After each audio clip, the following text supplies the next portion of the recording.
चिंटू मणि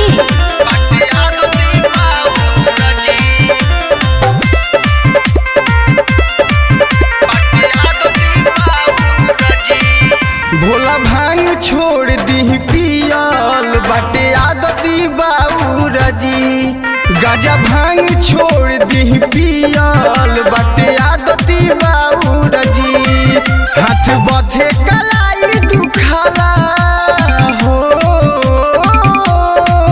हाथ बथे कलाई दुखाला भांग पीसत बाबूर जी। भोला भांग छोड़ दी पियल बाटे आदती बाबूर जी। गाजा भांग छोड़ दी पियल बाटे आदती बाबूर जी।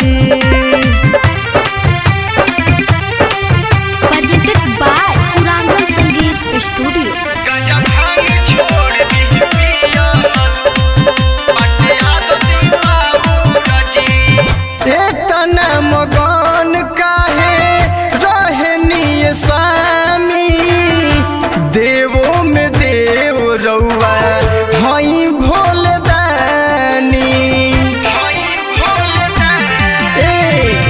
इतना मगन काहे रहनी स्वामी, देवो में देव रउआ हई भोले दानी। सुनियले दुआरिया कंवरिया सगरो मचल हर जी।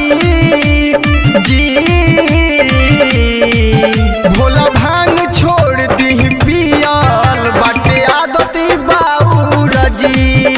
गाजा भांग छोड़ दी पियल बाटे आदती बाबूर जी।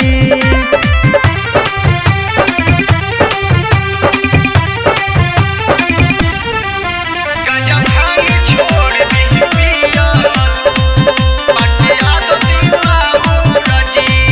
पर्वत पहाड़ यही से रहे नियाई के, मिर्गा के छाला त्रिशूल डमरू बजाई के। ए जी पर्वत पहाड़ यही से रहे नियाई के, मिर्गा के छाला त्रिशूल डमरू बजाई के। बाज राजेश के ही जानू गाना आकाशी लावस कमर हो। भोला भांग छोड़ दी पियल बाटे आदती बाबूर जी।